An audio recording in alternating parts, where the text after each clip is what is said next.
दरवाजा खोलो, मदद चाहिए, जल्दी करो, जाना आने। कौन है? जवाब दो, हम पे हैं। इस वक्त रात को कौन हो सकता है? यहाँ तो आज तक कोई नहीं आया। चलो दरवाजा खोलकर देखता हूँ। तुम कौन हो बेटियों? यहाँ क्या करने आई हो? बाबा जी, हम आपसे कुछ सीखने आए हैं। ठीक है, अंदर आओ। क्या सीखने आई हो बेटियों? जी बाबा, हम सीखने आए हैं। बहुत अच्छा, लेकिन आपको सीखने के लिए एक चीज मुझे भी देनी होगी। पहले मुझे वो चीज दे दो, फिर सिखाऊंगा। नहीं बाबा, हम आपको वो चीज नहीं दे सकती। कोई हमें इस बूदे से बचाओ। रुक जाओ। चौदह हमें, भागो। बाबा गोपाल अपनी पुरानी चारपाई पर गहरी नींद में थे। कोठरी की लकड़ी की दीवारें रात की ठंडक से हल्के हल्के हिल रही थीं और बाहर जंगल में रात के कीड़ों की आवाजें एक लगातार ताल की तरह बज रही थीं। अचानक कोठरी का दरवाजा जोर से खटखटाया गया, जो उस वीरानी में धमाके की तरह गूंजा। बाबा गोपाल जाग उठे, आंखें मलते हुए और दिल की धड़कन संभालते हुए सोचने लगे कि इस सुनसान इलाके में आधी रात को कौन आ सकता है। क्या कोई मुसाफिर रास्ता भटक गया है या जंगल का कोई खतरनाक जानवर दरवाजे तक आ पहुंचा है। दरवाजा फिर तेजी और बेचैनी से खटखटाया गया, जैसे कोई घोर आवश्यकता में मदद मांग रहा हो। बाबा गोपाल उठे, अपनी पुरानी और मध्यम लालटेन जलाई जो कांपती हुई रोशनी फैला रही थी, और सावधानी से दरवाजा खोला तो दंग रह गए। सामने दो जवान और बेहद खूबसूरत लड़कियां खड़ी थीं। उनके चेहरों पर जंगल की धूल, पत्ते और पसीने की चमक थी। कपड़े फटे हुए और मिट्टी से सने थे और आंखों में गहरी थकान और डर साफ झलक रहा था। फिर भी उनकी सुंदरता उस अंधेरी रात में चांदनी की तरह चमक रही थी, जैसे जंगल की गहराइयों में दो उजले दीप अचानक जल उठे हों। एक का नाम सुषमा था, जो लंबी कद काठी की थी। उसकी आंखें हिरण जैसी बड़ी और गहरी थीं, जो देखने वाले को अपने जादू में बांध लेती थीं। दूसरी का नाम अंजना था, जो कद में थोड़ी छोटी थी, मगर उसके लंबे काले बाल रात की हवा में लहराते हुए ऐसे लग रहे थे मानो कोई रेशमी झरना बह रहा हो। बाबा गोपाल उन्हें काफी देर तक देखते रहे, जैसे उनकी खूबसूरती में कोई प्राचीन सम्मोहन देख रहे हों। उनकी आंखों में अचानक तीव्र चमक उभर आई, दिल में एक सुलगता हुआ भाव भड़क उठा और सांसों की गति तेज हो गई। तुम दोनों कौन हो और इस आधी रात को इस वीरान जंगल में कैसे पहुंची? उन्होंने पूछा। उनकी आवाज में एक रहस्यमयी कंपन और तीव्रता थी, जो वर्षों के एकांत से जन्म ले रही थी। सुषमा ने, जो दोनों में ज्यादा साहसी दिखाई दे रही थी, आगे बढ़कर कहा, हम रास्ता भटक गए हैं बाबा जी। हम काशी नगर की ओर जा रही थीं, मगर यह जटिल जंगल हमारे रास्ते को निगल गया। अगर आपकी कृपा हो तो सिर्फ एक रात यहाँ ठहरने की अनुमति दे दीजिए। सुबह होते ही हम निकल जाएंगे, यकीन मानिए। उसकी आवाज थकी हुई जरूर थी, मगर आत्मविश्वास और स्पष्टता से भरी थी, जैसे वह किसी लंबे और कठिन सफर से गुजरी हो। बाबा गोपाल उनकी बातें सुनकर खो से गए। उनकी मीठी आवाजें, जादुई आंखें और कोमल चेहरे उनके भीतर एक दबे हुए एहसास को जगा रहे थे, जो दशकों से सोया पड़ा था। उनके दिल में हलचल मच गई। आओ, भीतर आ जाओ बेटियों, उन्होंने अपनापन भरे लहजे में कहा, जैसे कोई बिछड़ा हुआ साथी मिल गया हो। दोनों लड़कियां कोठरी में दाखिल हुईं, जहां एक छोटे चूल्हे पर हल्की आग जल रही थी, जो कमरे को हल्की गर्मी और मध्यम रोशनी दे रही थी। बाबा ने एक कोने की ओर इशारा किया, जहां पुरानी मगर साफ चादर बिछी हुई थी। वहां आराम कर लो, मैं तुम्हारे लिए कुछ गर्म खाना और पानी का इंतजाम करता हूँ। इस जंगल की रातें बहुत ठंडी और कठोर होती हैं। सुषमा और अंजना थकान से चूर होकर चादर पर ढेर हो गईं और कुछ ही पलों में गहरी नींद में चली गईं, मानो उनकी तीव्र थकावट उन्हें किसी तूफानी लहर की तरह बहा ले गई हो। उधर रात का सन्नाटा और भी गहरा होता जा रहा था और जंगल में दूर से भेड़ियों की डरावनी आवाजें गूंजने लगीं, जो दिल और रूह को कंपा रही थीं। आधी रात को अंजना की आंख खुली। उसे लगा कि कोई साया उसके बिल्कुल पास है। उसने देखा कि बाबा गोपाल उसके सिरहाने खड़े हैं। उनकी आंखों में एक अजीब रहस्यमयी चमक थी और चेहरे पर हल्की मगर गहरी मुस्कान। बाबा कुछ देर चुप रहे, फिर नरम आवाज में बोले, लगता है तुम्हें बहुत ठंड लग रही है बेटी। मैं तुम्हारे लिए पत्तों का गर्म कंबल ले आया हूँ। इस जंगल की रातें हड्डियों तक जमा देती हैं। अंजना ने शर्म और गुस्से के मिले जुले भाव से कंबल लिया और सख्त लहजे में बोली, अब हमें चैन से सोने दीजिए बाबा, हमें सुबह होते ही निकलना है। बाबा अपनी जगह लौट गए, मगर उनकी निगाहें अब भी उन पर टिकी रहीं, जैसे कोई पुरानी तस्वीर को बार बार देख रहा हो। सुबह की पहली किरण जब जंगल के घने पत्तों से छनकर कोठरी में दाखिल हुई, तो सुषमा और अंजना जाग उठीं। बाहर जंगल में पक्षियों की चहचहाहट और चिड़ियों की आवाजें गूंज रही थीं, और दूर से एक साफ नदी के बहाव की मधुर ध्वनि सुनाई दे रही थी, जो पूरे जंगल को जीवन दे रही थी। वे बाबा के पास आईं और बोलीं, अब हमें निकलना है बाबा, क्या आपने काशी के रास्ते का कोई प्रबंध किया है? बाबा ने उन्हें कुछ देर गहराई से देखा। उनकी निगाहों में अब भी वही रहस्यमयी चमक थी। फिर गंभीर स्वर में बोले, काशी बहुत दूर है बेटियों, ये रास्ते बिल्कुल सुरक्षित नहीं हैं। तुम दोनों जवान और नाजुक हो, अकेले सफर करना बहुत खतरनाक है। कम से कम एक रात और ठहर जाओ, कल सुबह एक बड़ा काफिला गुजरेगा जो सीधे काशी जा रहा है। इसी के साथ चली जाना बिल्कुल सुरक्षित रहोगी। सुषमा झिझकी। उसे बाबा की बात में कुछ सच्चाई नजर आई। नहीं बाबा, हमें अभी निकलना है, हमारे इंतजार में लोग हैं, देर हो रही है। बाबा चुप रहे, फिर बहुत नरम और मीठे लहजे में बोले, कम से कम दोपहर तक तो ठहर जाओ बेटियों, बाहर बहुत तेज धूप है। सूरज की गर्मी इस जंगल को जला देती है, पत्ते तपते हैं और इंसान कमजोर हो जाता है। उनके शब्दों में मिठास थी और एक जादुई आकर्षण, जैसे वे कोई सम्मोहन बिखेर रहे हों। अंजना ने सुषमा की ओर देखा। दोनों सोच में पड़ गईं और आखिरकार मान गईं। पूरा दिन बाबा रोचक किस्से सुनाते और प्यार भरी नजरों से देखते रहे। वे प्राचीन मंत्रों की कहानियां, जंगल के रहस्यमय हादसे, खजानों की बातें और जड़ी बूटियों के छिपे हुए राज सुनाते रहे, मानो हर पल वे अपने दिल के खालीपन को इन बातों से भर रहे हों। सुषमा और अंजना को शुरू में यह सब अजनबी लगा, मगर बाबा की बातें इतनी मोहक और रहस्यमय थीं, जैसे कोई सुनहरी किताब के पन्ने पलट रहा हो। रात आई, लड़कियां नींद में डूब गईं। बाबा भी अपनी जगह लेट गए। मगर जब रात का सन्नाटा चरम पर पहुंचा और जंगल में सिर्फ हवा की सरसराहट रह गई, तो वे धीरे धीरे उठे और लड़कियों की ओर बढ़े।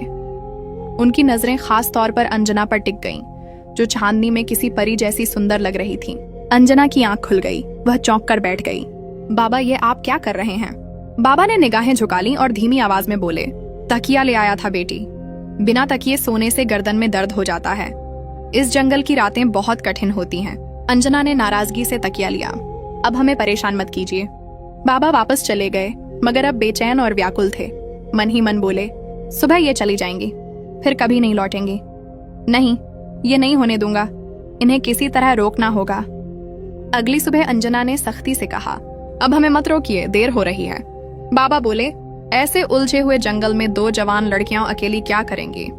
कल सुबह एक काफिला आएगा, उसी के साथ चली जाना। यह रास्ता डाकुओं और दरिंदों से भरा है। काफिले का नाम सुनकर दोनों को कुछ तसल्ली हुई, क्योंकि इस खतरनाक रास्ते की कल्पना से ही वे कांप उठी थीं। ठीक है, एक रात और ठहरते हैं, सुषमा बोली। मगर अब उनके दिलों में शंका का बीज उग चुका था, जो धीरे धीरे फैल रहा था। बाबा की आंखों में एक नई रहस्यमयी चमक उभरी। मन ही मन उन्होंने कहा, इस बार यह मौका हाथ से नहीं जाने दूंगा। पूरा दिन वे दूर से उन्हें निहारते रहे। उनकी निगाहों में छिपी भूख, एक पुरानी प्यास और एक अंधेरी चाहत थी, मानो कोई बरसों पुरानी तमन्ना पूरी करने की तैयारी कर रहा हो। वे लड़कियों को जंगल की सुगंधित जड़ी बूटियां दिखाते, पास की साफ नदी तक ले जाते, जहां पानी चांदी की तरह बहता था और मछलियां उछलती थीं, और उनसे बातें करते रहते। उनकी हर बात में एक अजीब जादुई सा साया छाया रहता था। रात फिर गहरी हो गई। सुषमा और अंजना सो गईं। बाबा की नजरें अब छत पर नहीं, बल्कि उनके कोने की ओर जमी थीं। उनकी सांसें तेज थीं और दिल की धड़कनें बेकाबू। धीरे धीरे वे उठे और सुषमा के पास पहुंचे। उसके रेशमी बालों को हल्के से छुआ। सुषमा थोड़ी सी हिली। घबराकर बाबा तुरंत अंजना के पास गए, उसका कोमल हाथ थामा और उसके चेहरे को गहराई से देखने लगे। अचानक अंजना की आंखें खुल गईं। वह चीखने ही वाली थी कि बाबा ने फौरन उसके मुंह पर हाथ रख दिया। आवाज मत करो बेटी, कोई सुन लेगा तो यह जंगल सबके लिए खतरनाक हो जाएगा। फिर वे धीरे से पीछे हट गए, मगर उनका दिल उथल पुथल में था। अंजना कांप रही थी। उसके मन में बार बार एक ही सवाल उठ रहा था, ये बाबा मुझसे क्या चाहते हैं? सुबह दोनों बाबा के पास गईं। काफिला आया? बाबा बोले, नहीं अभी नहीं पहुंचा, शायद शाम तक आ जाए। दोनों बहुत परेशान हुईं, फिर भी रुक गईं, क्योंकि बाहर जंगल की वीरानी और डरावनी खामोशी उन्हें डरा रही थी। अंजना ने सुषमा के कान में फुसफुसाकर कहा, इसकी नजरें बहुत डरावनी हैं, मुझे यकीन है ये कोई छल है, कोई काफिला नहीं आने वाला। सुषमा ने सावधानी से कहा, हाँ, रात को यह मेरे पास भी आया था। आज रात किसी भी तरह निकल चलेंगे, शाम ढली तो बाबा खुद आए। काफिला कल सुबह आएगा, सामान की वजह से धीरे चल रहा है, तुम्हें बिल्कुल सुरक्षित रास्ता मिल जाएगा। दोनों गुस्से और शक में बोली, नहीं बाबा, अब बस हुआ, हम अभी निकल रही हैं। बाबा पास आए। रात हो रही है, जंगल में भेड़िए, शेर और सांप घूमते हैं, वापस आ जाओ। उनकी आवाज में चिंता से ज्यादा चालाकी और दबाव था। दोनों समझ गईं कि अब वह उन्हें रोकने पर तुल गया है। सुषमा ने गहरी सांस ली और बोली, ठीक है, एक रात और, मगर ये आखिरी है। कल सुबह काफिला आए या न आए, हम रवाना हो जाएंगी। बाबा मुस्कुराए, मगर उस मुस्कान में कुछ नया था, एक छिपा हुआ अंधेरा इरादा, जैसे वे अपना लक्ष्य करीब देख रहे हों। रात और गहरी होती गई। दोनों लड़कियां पूरी तरह जाग रही थीं। हर आवाज, हर साया, हर सांस को महसूस कर रही थीं। बाबा की एक आंख खुली थी। वे यह मान बैठे थे कि वे सो रही हैं। यकीन होते ही वे धीरे से उठे। सुषमा के पांव को छुआ। उसकी पलकों में हलचल हुई, मगर वह चुप रही। फिर वे अंजना के पास गए और उसके माथे पर हाथ फेरा। अंजना पलट गई, पर खामोश रही। उसके दिल में डर की लहरें उठ रही थीं। आखिरकार बाबा लौट गए। सुबह की पहली किरण कोठरी में पहुंची तो दोनों जाग उठीं। वे चुपचाप बाहर निकलने लगीं। दरवाजे पर अंजना की नजर एक व्यक्ति पर पड़ी। एक कोने में बैठा एक जवान, आकर्षक, साफ सुथरे और मनमोहक वस्त्रों में, चेहरा उजला और दिलकश, मगर मुंह दूसरी ओर किए हुए। ये कौन है? दोनों हैरान होकर रुक गईं। अंजना पास गई। तुम कौन हो? उस व्यक्ति ने धीरे से चेहरा मोड़ा। अगले ही पल दोनों की दुनिया जैसे पलट गई। हे भगवान, यह तो हमारा पति है! सुषमा चीख पड़ी और दोनों दौड़कर उससे लिपट गईं। आंसुओं की बारिश होने लगी। खुशी और हैरानी से वे कांप रहीं। तुम यहाँ कैसे? ये तो सपना नहीं, हकीकत है, सुषमा बोली। तुम कहाँ गायब हो गए थे? ये बाबा गोपाल कौन है? उस व्यक्ति ने कहा, पहले बाबा गोपाल को बुलाओ, कहीं दिखाई नहीं दे रहे। दोनों ने कोठरी के हर कोने में, यहाँ तक कि बाहर जंगल तक ढूंढा, मगर बाबा गायब थे, जैसे धरती निगल गई हो। वह व्यक्ति बोला, यही तो संत और जादूगर थे। अब मेरी पूरी कहानी सुनो। वह बोला, वह दिन याद है जब मैं बाजार गया था। रास्ते में एक बूढ़ा और एक बहुत सुंदर लड़की मिली। वह बूढ़ा बिल्कुल बाबा गोपाल जैसा था। मैंने मजाक में कहा, इतनी सुंदर लड़की इस बूढ़े के साथ क्यों है? ये कैसा तमाशा है? लड़की ने गुस्से में कुछ मंत्र पढ़े, जादू किया और अचानक मुझ पर वार कर दिया। अगले ही पल मैं उसी जगह बूढ़ा बन गया। उस बूढ़े ने कहा, यह तुम्हारी सजा है। इस कोठरी में बूढ़े रूप में रहोगे जब तक तुम्हारी पत्नियां तुम्हें खोजती हुई यहाँ न पहुंचें और बिना पहचाने तुम्हारे साथ समय न बिताएं। लेकिन अंत में उसने उम्मीद भी दी, जिसे तुम सच्चे दिल से चाहते हो वही तुम्हें खोजते हुए आएगी। जब वही बिना पहचाने तुम्हारे साथ समय बिताएगी तो तुम्हारा असली रूप लौट आएगा, पर शर्त ये थी कि तुम खुद अपना रहस्य नहीं खोलोगे। अंजना की आवाज कांप उठी। तो बाबा गोपाल तुम ही थे? उस व्यक्ति ने सिर झुकाकर मुस्कुराया। हाँ, वही बाबा गोपाल, जिन्हें तुम बूढ़ा संत समझती रहीं और जिनकी अजीब हरकतों से तुम डर गई थीं। दोनों रो पड़ी, शर्म और खुशी के आंसुओं से। हमें माफ कर दो, हम पहचान नहीं सकी। तुम्हारी हालत देखकर दिल टूट जाता था। उसने मुस्कुराकर उनके सिर पर प्यार से हाथ रखा। तुम्हारी कोई गलती नहीं थी मेरी पत्नियों। तुम्हारा दिल पवित्र था और नीयत सच्ची। तुम्हारे प्रेम और धैर्य की शक्ति ने ही मेरी सजा को समाप्त किया। अब हम तीनों मिलकर इस रहस्यमय जंगल से निकलेंगे और अपने घर लौटेंगे, जहां एक नई शांति और समृद्धि भरी जिंदगी हमारा इंतजार कर रही है।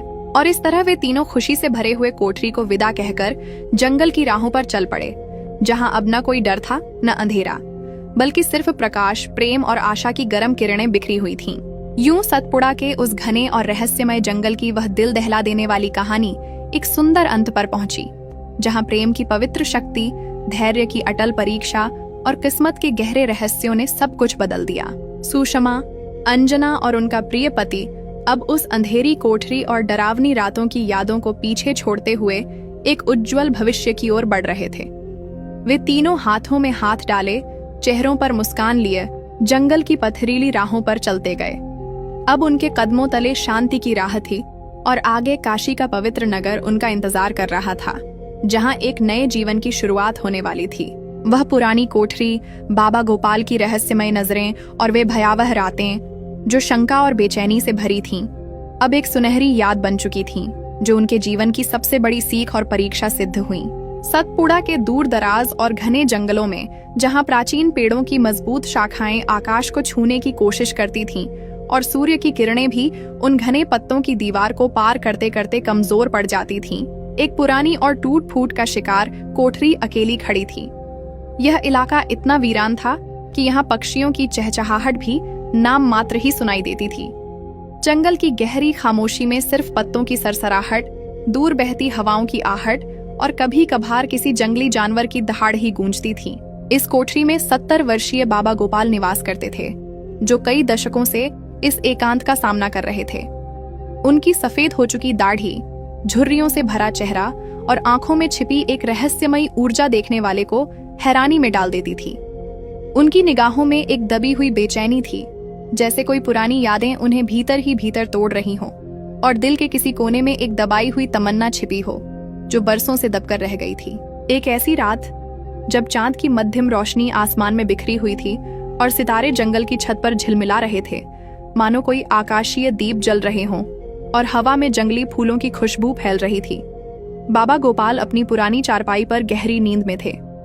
कोठरी की लकड़ी की दीवारें रात की ठंडक से हल्के हल्के हिल रही थीं और बाहर जंगल में रात के कीड़ों की आवाजें एक लगातार ताल की तरह बज रही थीं। अचानक कोठरी का दरवाजा जोर से खटखटाया गया, जो उस वीरानी में धमाके की तरह गूंजा। बाबा गोपाल जाग उठे, आंखें मलते हुए और दिल की धड़कन संभालते हुए सोचने लगे कि इस सुनसान इलाके में आधी रात को कौन आ सकता है। क्या कोई मुसाफिर रास्ता भटक गया है या जंगल का कोई खतरनाक जानवर दरवाजे तक आ पहुंचा है। दरवाजा फिर तेजी और बेचैनी से खटखटाया गया, जैसे कोई घोर आवश्यकता में मदद मांग रहा हो। बाबा गोपाल उठे, अपनी पुरानी और मध्यम लालटेन जलाई जो कांपती हुई रोशनी फैला रही थी, और सावधानी से दरवाजा खोला तो दंग रह गए। सामने दो जवान और बेहद खूबसूरत लड़कियां खड़ी थीं। उनके चेहरों पर जंगल की धूल, पत्ते और पसीने की चमक थी। कपड़े फटे हुए और मिट्टी से सने थे और आंखों में गहरी थकान और डर साफ झलक रहा था। फिर भी उनकी सुंदरता उस अंधेरी रात में चांदनी की तरह चमक रही थी, जैसे जंगल की गहराइयों में दो उजले दीप अचानक जल उठे हों। एक का नाम सुषमा था, जो लंबी कद काठी की थी। उसकी आंखें हिरण जैसी बड़ी और गहरी थीं, जो देखने वाले को अपने जादू में बांध लेती थीं। दूसरी का नाम अंजना था, जो कद में थोड़ी छोटी थी, मगर उसके लंबे काले बाल रात की हवा में लहराते हुए ऐसे लग रहे थे मानो कोई रेशमी झरना बह रहा हो। बाबा गोपाल उन्हें काफी देर तक देखते रहे, जैसे उनकी खूबसूरती में कोई प्राचीन सम्मोहन देख रहे हों। उनकी आंखों में अचानक तीव्र चमक उभर आई, दिल में एक सुलगता हुआ भाव भड़क उठा और सांसों की गति तेज हो गई। तुम दोनों कौन हो और इस आधी रात को इस वीरान जंगल में कैसे पहुंची? उन्होंने पूछा। उनकी आवाज में एक रहस्यमयी कंपन और तीव्रता थी, जो वर्षों के एकांत से जन्म ले रही थी। दोस्तों, यह कहानी आरव कक्षा 10 का था। स्कूल में सबसे ज्यादा शरारती नहीं, लेकिन थोड़ा चुप चुप रहने वाला लड़का। नेहा भी उसी क्लास में थी, हमेशा हंसती रहती, दोस्तों के बीच पॉपुलर, लेकिन दिल से बहुत नरम। दोनों की दोस्ती 9वीं में शुरू हुई थी, जब प्रोजेक्ट के लिए ग्रुप बना था। बस एक साइंस मॉडल बनाते बनाते बातें बढ़ गईं। पिछले 2-3 महीनों से कुछ बदलाव आया था। आरव को नेहा की छोटी छोटी बातें बहुत याद रहने लगीं, जैसे वो क्लास में पेन चबाती थी या जब टीचर डांटते तो वो नीचे देखकर मुस्कुराती थी। नेहा को भी आरव की आदत पड़ गई थी। वो लड़के की आवाज़ सुनकर ही समझ जाती कि वो पास है या नहीं। एक दिन लंच ब्रेक में नेहा ने आरव को कॉरिडोर में रोका। कल स्कूल के बाद 4 बजे पुराने बगीचे वाली बेंच पर मिलना, कुछ ज़रूरी बात करनी है, उसने कहा और भाग गई, बिना जवाब का इंतजार किए। आरव का पूरा दिन बर्बाद हो गया। वो सोचता रहा, क्या उसने कुछ गलत कर दिया? क्या नेहा को उसकी कोई शरारत बुरी लगी, या शायद वो कहेगी कि अब दोस्ती नहीं रखनी? रात भर नींद नहीं आई। अगले दिन स्कूल खत्म होते ही आरव भागकर बगीचे में पहुंचा। वो बेंच पुरानी थी, लकड़ी की, थोड़ी टूटी फूटी, लेकिन स्कूल के सबसे शांत कोने में। आसपास अमरूद के पेड़ थे और दूर दूर तक कोई नहीं दिखता था। नेहा पहले से वहां बैठी थी, सफेद स्कूल यूनिफॉर्म में, बाल खुले हुए, हाथ में एक छोटा सा नीला गुलाब जैसा फूल। वो फूल घर के गमले में उगा था, नेहा ने खुद बोया था। तू लेट क्यों हुआ? नेहा ने बिना मुड़कर पूछा, लेकिन आवाज में थोड़ी नाराजगी नहीं थी, बस शर्म। सॉरी, मैथ्स टीचर ने एक्स्ट्रा प्रॉब्लम्स दिए थे, आरव ने सांस रोककर कहा और धीरे से उसके बगल में बैठ गया। दोनों के बीच थोड़ी सी दूरी थी, लेकिन दिल बहुत पास लग रहे थे। कुछ सेकंड चुप्पी रही, हवा में पत्तियां सरसराईं, सूरज धीरे धीरे ढल रहा था, आसमान नारंगी गुलाबी हो चुका था। नेहा ने अचानक फूल आरव की तरफ बढ़ाया। ये ले, आज सुबह खिला था, सोचा तुझे दूं। आरव ने फूल लिया, उसकी उंगलियां थोड़ी कांप रही थी। फूल की खुशबू बहुत हल्की थी, जैसे नेहा की मौजूदगी। नेहा, तू इतनी अचानक क्यों बुलाई? कुछ हुआ क्या? आरव ने हिम्मत जुटाकर पूछा। नेहा ने नीचे देखा, फिर धीरे से बोली, कल तूने कहा था ना कि तुझे शाम का सूरज बहुत अच्छा लगता है, और ये बेंच भी, याद है? तूने कहा था यहाँ बैठकर लगता है दुनिया रुक गई है, तो सोचा अब आज साथ देख लें। आरव का चेहरा लाल हो गया। उसे याद आया कि वो बात उसने सिर्फ मजाक में कही थी, लेकिन नेहा ने याद रखी। बस इतनी सी बात, उसने हल्के से हंसते हुए कहा। हाँ, लेकिन मेरे लिए बहुत बड़ी बात है। नेहा ने पहली बार सीधे उसकी आंखों में देखा। मुझे लगता है अब मैं तेरे बिना शाम अधूरी लगती है। आरव का दिल जोर से धड़का। वो कुछ बोल नहीं पाया, बस मुस्कुराया। फिर नेहा ने अपनी जेब से एक छोटा सा पिंक रबर बैंड निकाला, वो जो लड़कियां बाल बांधने के लिए इस्तेमाल करती हैं। ये ले। उसने आरव की कलाई पर बांध दिया, ताकि तुझे हमेशा याद रहे कि ये शाम ये बेंच हमारी है, किसी और के साथ मत बैठना। आरव ने बैंड को देखा। उसकी कलाई पर वो बहुत प्यारा लग रहा था। और तू? आरव ने पूछा। नेहा ने अपनी कलाई दिखाई। वहां पहले से ही एक नीला थ्रेम बंधा था। मैंने भी बांध लिया है। अब दोनों के पास एक दूसरे की निशानी है। दोनों हंस पड़े, हल्की शर्म वाली हंसी। सूरज अब लगभग डूब चुका था। आसमान गहरे नीले में बदल रहा था। नेहा ने धीरे से कहा, आरव, अगर मैं कहूं कि मुझे तेरी बहुत आदत पड़ गई है, बहुत ज्यादा, तो तू क्या करेगा? आरव ने कुछ सेकंड सोचा, फिर हिम्मत करके बोला, मैं कहूँगा अच्छा हुआ, क्योंकि मुझे भी तेरी इतनी आदत पड़ चुकी है कि अब बिना तेरे स्कूल जाना भी बोरिंग लगता है, बिना तेरी हंसी के दिन अधूरा लगता है। नेहा की आंखें चमक उठीं। उसने अपना हाथ आरव के हाथ के पास रख दिया। दोनों की उंगलियां हल्के से छू गईं, बस छू गईं, पकड़ी नहीं, लेकिन वो छूना ही बहुत कुछ कह गया। कुछ देर बाद नेहा बोली, चल अब घर चलते हैं, वरना मम्मी डांटेंगी। आरव उठा, नेहा भी उठी। दोनों साथ साथ बगीचे से निकले। रास्ते में नेहा ने कहा, कल फिर मिलेंगे ना यहीं? हाँ, रोज मिलेंगे, आरव ने वादा किया। उस शाम कुछ नया शुरू हुआ था, बहुत नाजुक, बहुत प्यारा और बहुत असली, जैसे दो दिलों ने बिना ज्यादा बोले एक दूसरे को समझ लिया हो। और वो बेंच थी, वो अब सिर्फ बेंच नहीं रही थी, वो उनकी पहली शाम की गवाह बन गई थी। दी एंड।